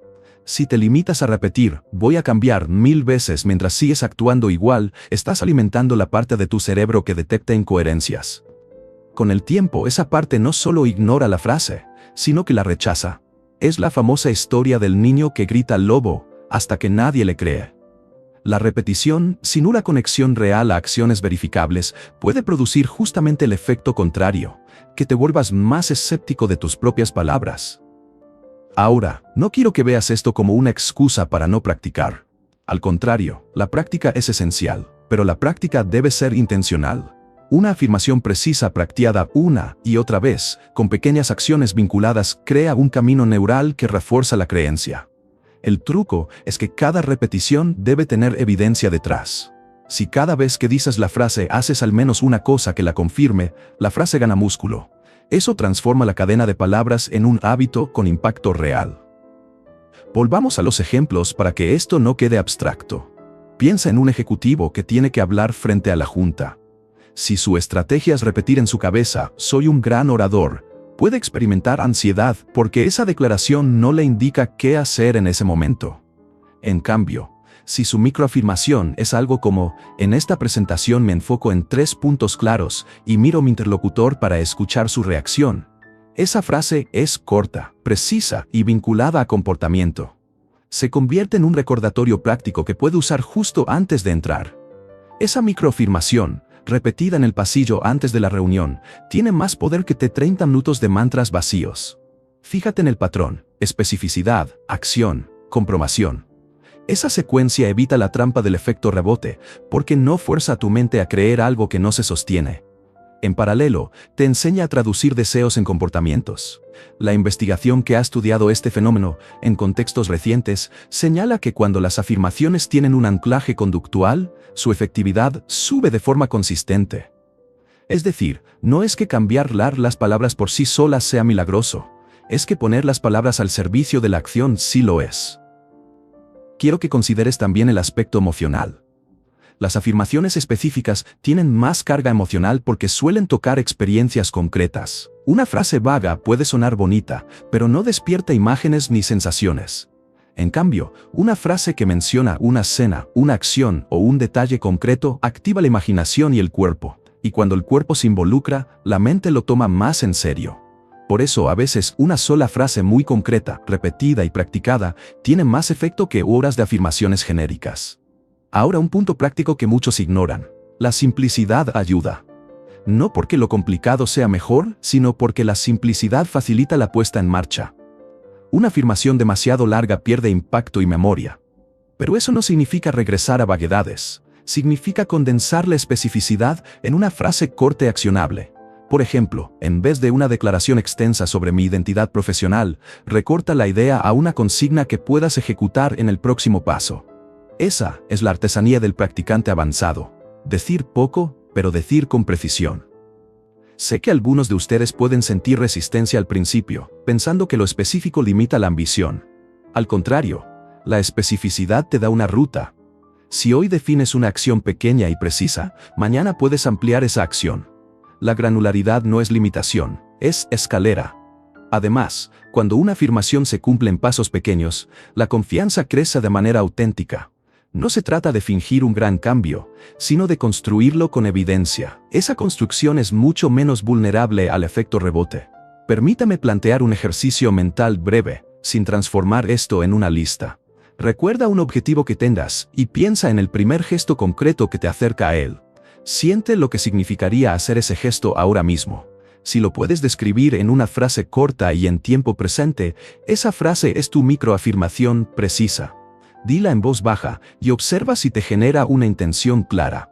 Si la frase te empuja a moverte, es buena. Si no, vuelve a acercarla a una acción aún más pequeña. Sigue ajustándola hasta que la palabra y el gesto encajen. También es vital que entiendas la diferencia entre precisión y rigidez. Ser específico no implica ser inamovible. Tu microafirmación puede y debe adaptarse a circunstancias. La clave es que siempre conserve su enlace con una acción comprobable. Cuando aprendas a afinar esa relación, te convertirás en un artesano de la afirmación. Elegirás la nota exacta para cada situación, en lugar de repetir la misma melodía para todo. Finalmente, un recordatorio sobre la ética de esto. No uses la especificidad para presionarte de forma dañina. La idea no es aumentar la exigencia interna hasta el punto de agotamiento. La especificidad busca claridad y practicidad, no perfeccionismo. Si la afirmación que construyes te deja exhausto o culpable por no cumplirla, revisa su realismo. La mejor afirmación debe empoderarte, no castigarte. Para cerrar, regresa a la imagen del tiro bien apuntado. Una afirmación precisa es eso, un solo disparo con intención y evidencia. No te fíes de la cantidad, confía en la correspondencia entre palabra y acción. Aprende a hacer que cada frase que eliges tenga un gesto detrás, por pequeño que sea. Con eso, la práctica deja de ser ruido y se convierte en una técnica afinada que produce resultados reales. Eso es precisión sobre repetición, y esa paradoja es en realidad la puerta para transformar palabras en cambios sostenibles. Capítulo 9. La revolución de las microafirmaciones. 2 segundos para un cerebro mejor. No tienes que madrugar 1 hora para recitar un ritual perfecto para que tu mente cambie. De verdad. Lo que sí funciona, sobre todo cuando la vida está a 1000 por hora, son pequeñas afirmaciones hechas en el momento justo. Microafirmaciones. No es un nombre rimbombante, es la idea simple de usar frases cortas específicas y atadas a situaciones reales para ajustar, minuto a minuto, cómo te hablas y cómo actúas. Piensa en tu día. Hay momentos previsibles en que te tiemblan las manos o te entra la voz temblorosa. Abrir el correo, entrar a una reunión, pararte frente a una cámara, tomar una llamada con alguien difícil. Esos son los puntos donde la mente se estrecha y la vieja inseguridad aparece. Ahora imagina que, justo antes de cada uno de esos momentos, tienes una frase breve que te recuerda no quién fuiste, sino qué vas a hacer en ese instante. 2 segundos, un soplo, y ya. Eso, repetido cientos de veces, reorganiza más que horas de frases genéricas en la mañana. ¿Por qué funcionan? Porque el cerebro aprende por asociación. Si cada vez que abres la compu te dices algo concreto que te conecte con un valor y con una acción, empiezas a crear un puente entre la intención y el comportamiento. No es que la palabra por sí sola cambie todo, es que la palabra, en el momento exacto, sirve como gatillo para una conducta que refuerza la identidad que quieres tener. Es el famoso hazlo primero, cree después, pero con menos drama y más eficacia. Además, hay una ventaja práctica: las microafirmaciones son fáciles de recordar y de ejecutar. No requieren horas ni un lugar especial. Puedes decirlas en la fila del café, justo antes de entrar a la videollamada, mientras estiras las piernas. Y porque son tan breves, disminuyen la resistencia interna.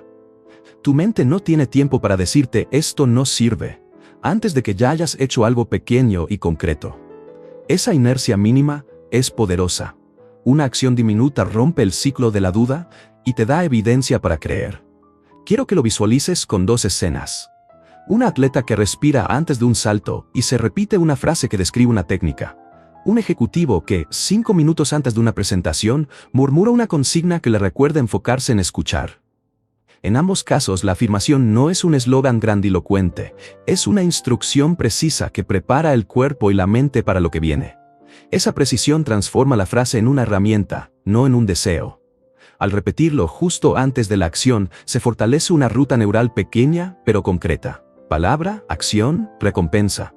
Con el tiempo, esa ruta crece y se vuelve la vía preferida cuando la situación aparece.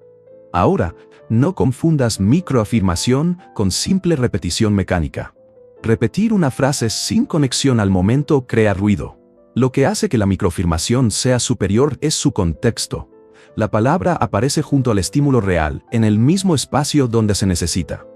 Por eso hablamos de habit stacking, sin usar esa palabra complicada. Se trata de pegar la microafirmación a algo que ya haces habitualmente, como abrir la compu, ponerte los audífonos o cerrar la puerta de la oficina. Esa unión hace que no dependas de la fuerza de voluntad para recordar. El qué ya está ahí y la frase se activa sin pensar. Si te resulta útil, prueba algo ahora mismo en tu cabeza. Recuerda el próximo momento del día que te inquieta un poco. Mantén esa escena por un segundo. Ahora imagina una frase de 2 o 3 palabras que te recuerde un valor relevante y una acción feasible en ese contexto.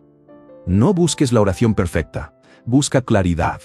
Dicha así, la frase te empuja a hacer algo concreto en lugar de a fantasear. Si la repites en el instante justo, no solo te sentirás un poco más centrado, estarás creando una evidencia corporal de que puedes manejarlo. También hay otra razón por la que las microafirmaciones son efectivas.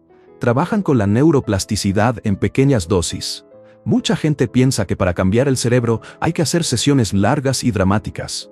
No siempre. El cerebro se moldea con repeticiones frecuentes y significativas. Unos segundos suficientes, aplicados en los momentos de mayor estrés acumulados día tras día, terminan siendo más potentes que largos rituales desconectados del momento real. Es la regla del menos pero mejor. Quiero que notes una cosa. La microafirmación no es solo para calmar ansiedad, es para orientar comportamiento. Por ejemplo, si tu microafirmación antes de hablar en público te recuerda, conecto porque me importa, no solo reduces nervios, Te recuerdas una intención que cambia tu enfoque.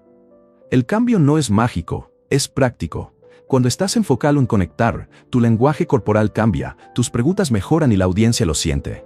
Esa pequeña mejora ejecución alimenta la confianza, y la confianza alimenta la microafirmación. Es un círculo virtuoso. Ahora, ¿cómo integrarlo sin convertirlo en otra tarea más? La forma más sencilla es anclar la microafirmación a los hábitos que ya tienes. Si siempre te sirves un café a la mañana, usa ese gesto como disparador. Si abres la compu y una app se carga primero, coloca una nota breve en la pantalla que solo tú veas. Si entras a una reunión, usa el primer segundo antes de saludar para decirte la frase. La idea es que el mundo te recuerde por ti, sin que dependas exclusivamente de memoria o fuerza de voluntad. Con el tiempo, la frase se vuelve automática y ya no la necesitas tanto en voz. La reacción aparece antes de que pienses. No te lo voy a vender como si fuera infalible. Hay días en los que nada corta la ansiedad de inmediato. La microafirmación no sustituye la preparación ni la práctica profunda. No transforma una inexperiencia en dominio instantáneo, pero sí reduce la fricción. Te ayuda a arrancar y te evita caer en patrones de autopista mental que solo amplifican la duda. Es la palanca que facilita el primer paso, y a veces, el primer paso es lo único que hace falta. Una cosa importante, la microafirmación tiene que ser específica y creíble. Estoy seguro puede sonar vacío, si no hay nada que lo respalde. En cambio, hoy voy a preguntar una cosa clara, es algo que puedes comprobar al salir de la sala. Esa comprobación es la chispa que hace que la frase sea útil. La credibilidad no viene del optimismo ingenuo, viene de pequeñas evidencias que puedes sumar. Si quieres probarlo ya, haz esto mentalmente. Identifica una situación en tu día de mañana que te genere tensión. Imagina el gesto que la precede. Crea una frase corta ligada a ese gesto y a una acción mínima. Repite mentalmente la frase ahora mismo mientras reproduces la escena. No te detengas en la perfección. Lo importante es que la frase tenga un ancla y una promesa de acción. Luego observa qué pasa cuando aparece el momento real. Si la frase te ayuda a hacer algo pequeño, tómalo como éxito y repítelo la próxima vez. Con el tiempo, verás que tu cerebro empieza a preferir esa ruta. También vale mencionar la dimensión social. Algunas microafirmaciones funcionan mejor si las haces en voz baja frente a alguien de confianza o si las compartes con un compañero. Decir una consigna antes de entrar a una reunión con tu equipo puede alinear no solo tu mente sino la del grupo. Pero ten cuidado, si lo haces para impresionar, pierdes la autenticidad. La microafirmación es una herramienta íntima que puede tener efectos sociales cuando se usa con intención compartida. Quiero cerrarlo con una invitación práctica que no suene a tarea. Elige una cosa pequeña para mañana. No el plan máximo, ni un cambio de vida. Una sola acción minúscula. Crea una frase de 2 o 3 palabras que te recuerde esa acción y colócala justo antes del gesto que la antecede. Cuando llegue el momento, respira profundo, di la frase y haz la acción. Fíjate en cómo te sientes después. Si algo cambió, aunque sea un poco, eso ya es suficiente para seguir. Repite el proceso, 2 segundos a la vez. Con eso tu cerebro se afina, no por ruido, sino por hábito bien puesto. Capítulo 10. La mente de alto rendimiento, del salón de juntas a los olímpicos. Quiero que imagines por un segundo a alguien en la cima del mundo, no porque tenga suerte, sino porque tiene un ritual que funciona. Puede ser un atleta en la nieve, un director frente a su equipo o un violinista antes de salir al escenario. En esos momentos, las palabras que se dicen a sí mismos no son frases bonitas para Instagram, son herramientas precisas para manejar el miedo, afinar la atención y ejecutar lo que ya practicaron millones de veces. En el mundo de la alta performance, las afirmaciones dejan de ser autoayuda y se convierten en parte del kit de trabajo profesional. ¿Sabes por qué eso importa? Porque el alto rendimiento no responde a la fe ciega, responde a la preparación que incluye la mente.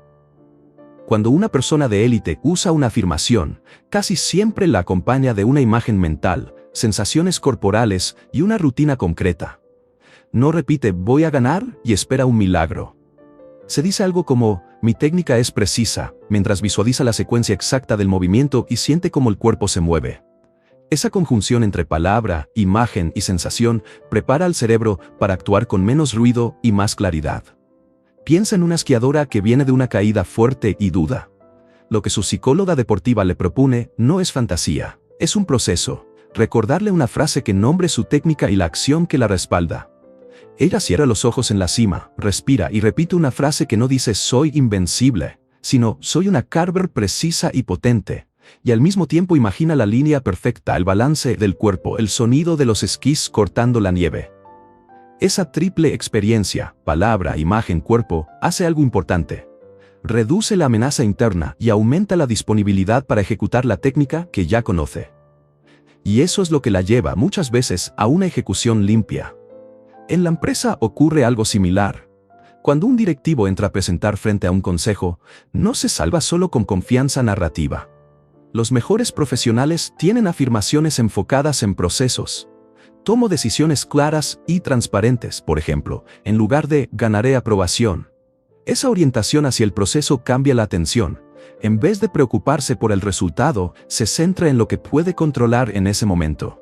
Y cuando el foco está en el control de la acción, el rendimiento mejora porque la energía no se disipa en ansiedad por lo que no depende de uno. ¿Hay algo más que comparten deportistas y ejecutivos? Usan la afirmación dentro de una rutina preprofesional. No es algo que aparece al azar. Es rutina de calentamiento, de revisión, de respiración y de palabra. Esa consistencia es lo que transforma una simple frase en un ancla confiable. La rutina convierte la afirmación en señal, y la señal repetida en el contexto adecuado prepara mecanismos corporales y mentales que el cuerpo reconoce incluso bajo estrés. Es como activar un programa que ya está instalado y que facilita la ejecución. Además, la afirmación en contextos de alto rendimiento suele ser sensorial y específica. No sirve decir soy bueno antes de entrar en la cancha. Sí sirve repetir algo que describa la sensación que necesitas producir, la postura, la respiración, la mirada. Cuando lo haces, permites que tus sistemas perceptuales y motores se sincronicen.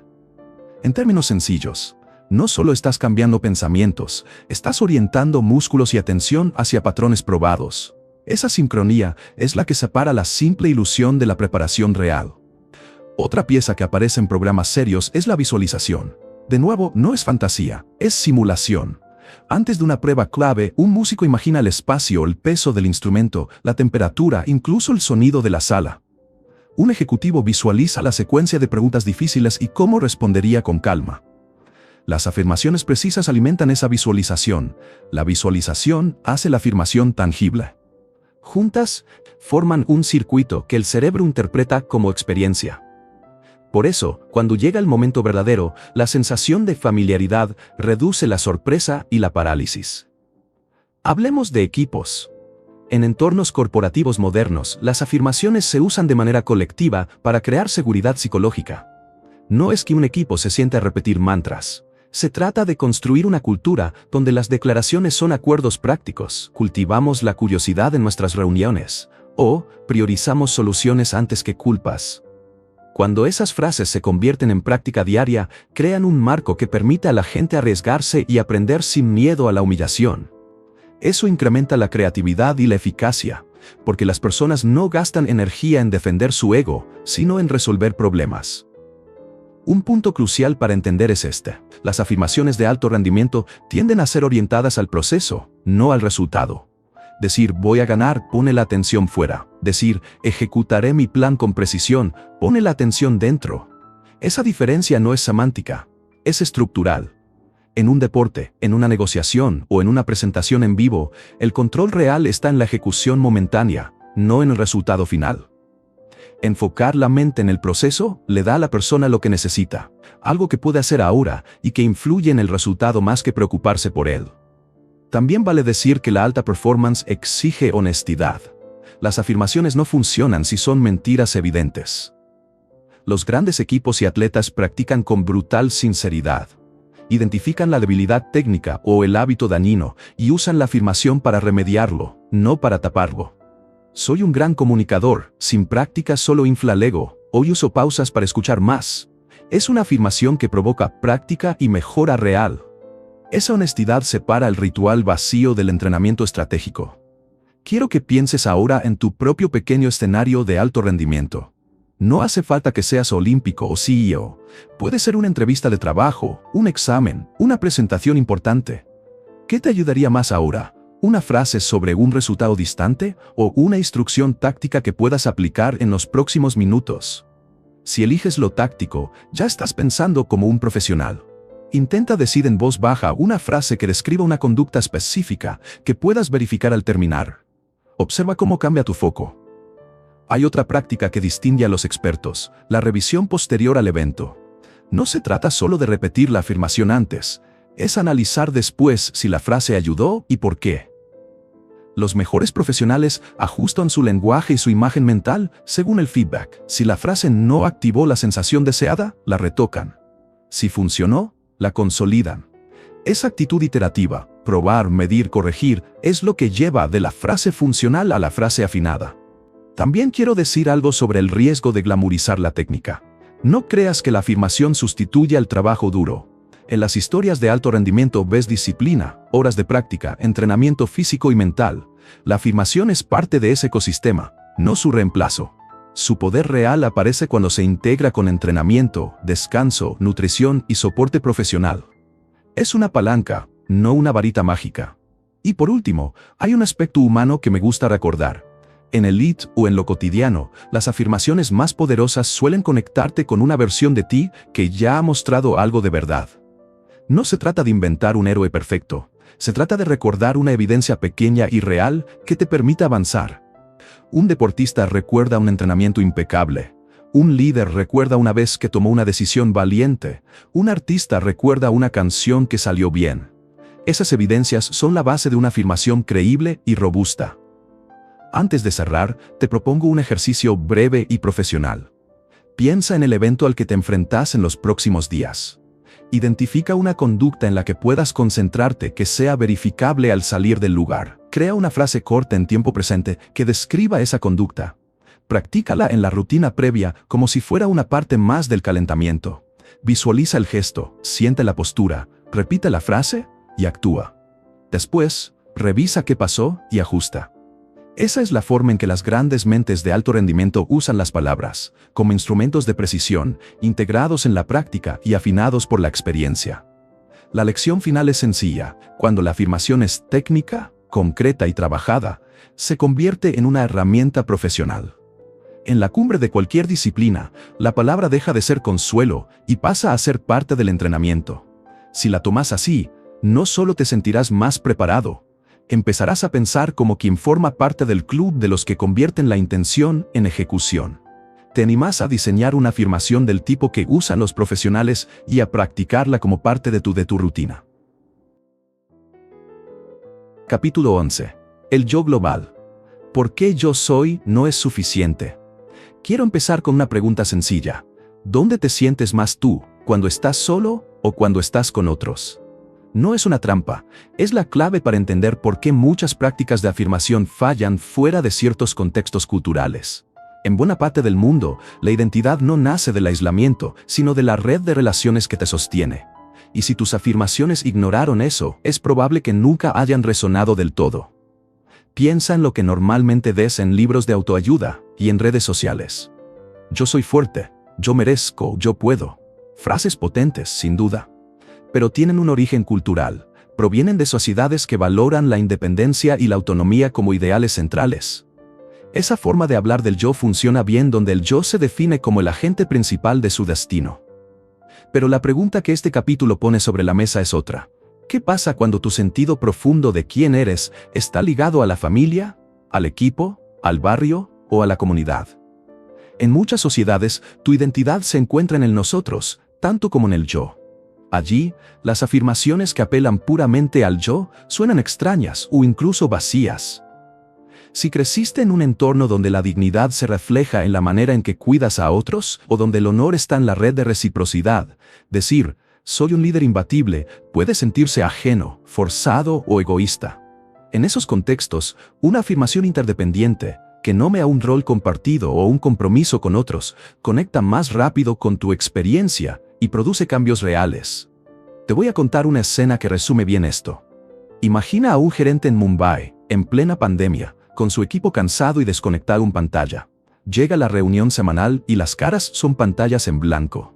Él intenta algo muy americano. Empieza con una afirmación personal. Yo soy un gran líder. Y lo dice creyendo que eso va a darle confianza. En la sala virtual no pasa nada. Su propia frase le suena rara y a los demás les parece fuera de lugar.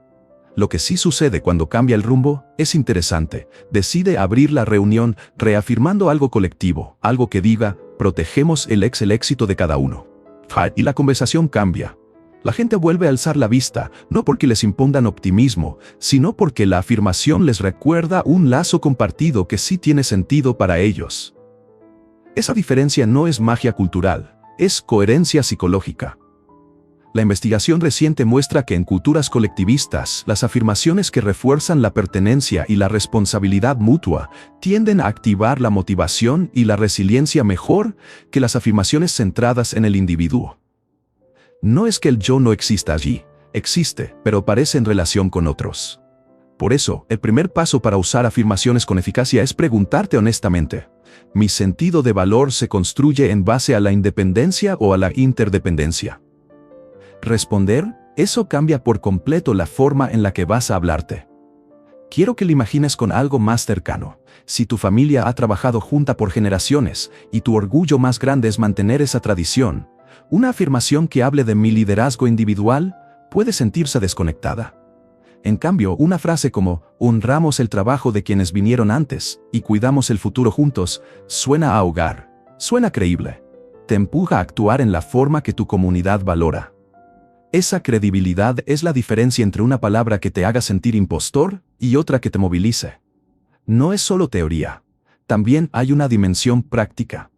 Cuando eliges una afirmación que refleja tu contexto social, aumentas las probabilidades de que las demás personas en tu entorno la validen. Eso genera un efecto de retroalimentación.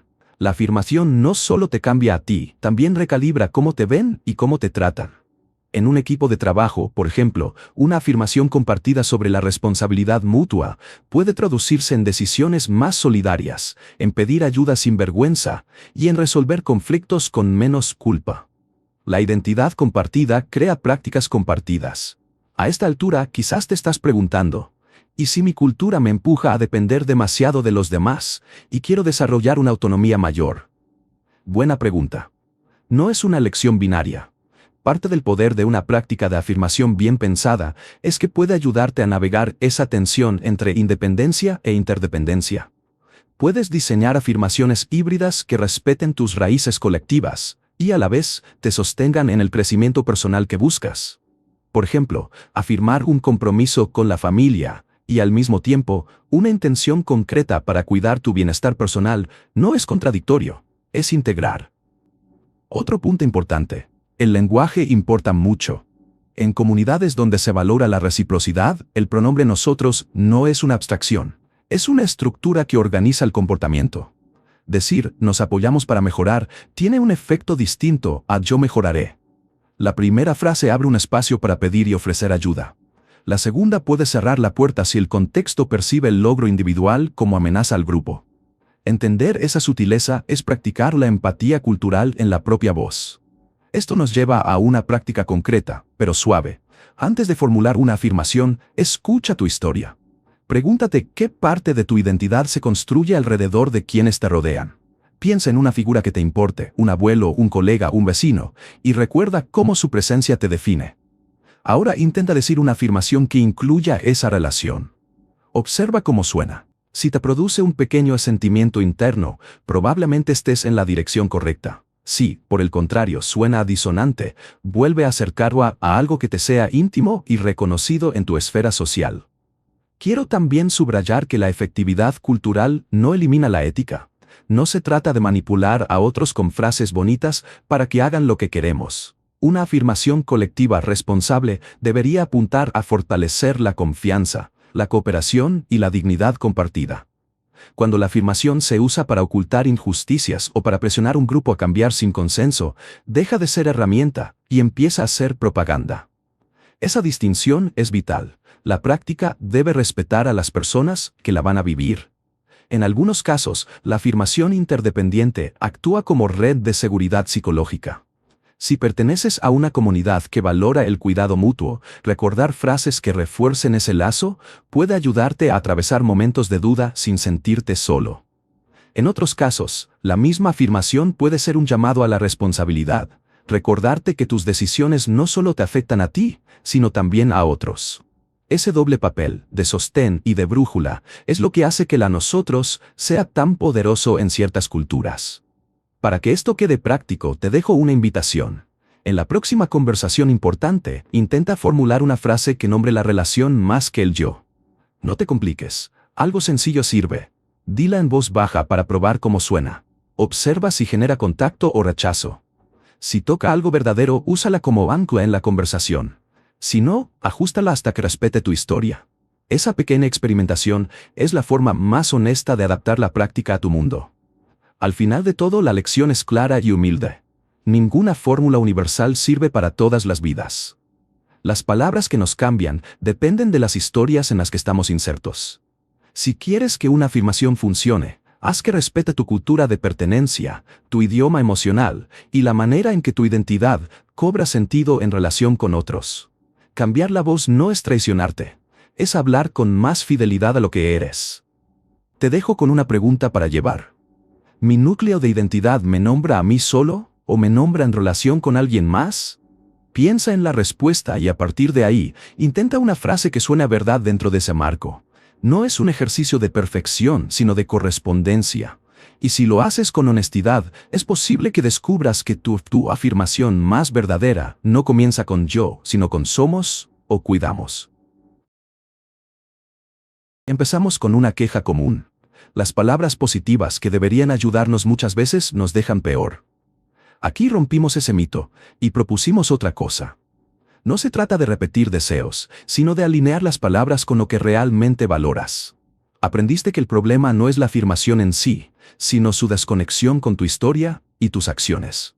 Que el cerebro responde a afirmaciones que tocan valores auténticos, y que, cuando eso sucede, existe un amortiguador real contra el estrés. Te llevaste un kit práctico: cómo encontrar tu valor fundamental, cómo convertirlo en una afirmación creíble y accionable, y cómo transformarla en microafirmaciones útiles en los momentos que más importan. Vimos por qué la precisión vence a la repetición vacía, por qué declarar una identidad pública puede crear responsabilidad, y por qué técnicas como mirarte al espejo funcionan, siempre que las uses con honestidad y sin falsas promesas. También hablamos de ética y cultura. Lo que funciona para una persona en un contexto individualista no necesariamente resuena en comunidades interdependientes. Pero más que teoría, esto es práctica. Lo que hace la diferencia no es la frase perfecta, sino la verdad que puedas sostener y la acción mínima que hagas para confirmarla. Empieza pequeño. Elige una nota, un valor, dale una frase creíble en presente y convence a tu cuerpo con un gesto concreto. Repite con intención, no por inercia. Pide apoyo cuando lo necesites. Ajusta la frase cuando suene falsa y deja que las pequeñas evidencias vayan construyendo tu confianza. Al final, la afirmación no es un hechizo. Es el diapasón. No espera crear un instrumento donde no hay nada. Solo hace vibrar la frecuencia que ya está dentro de ti. Toca esa nota con constancia y claridad y verás cómo tu mente empieza a afinarse. ¿Cuál es el valor central que vas a elegir para resonar hoy?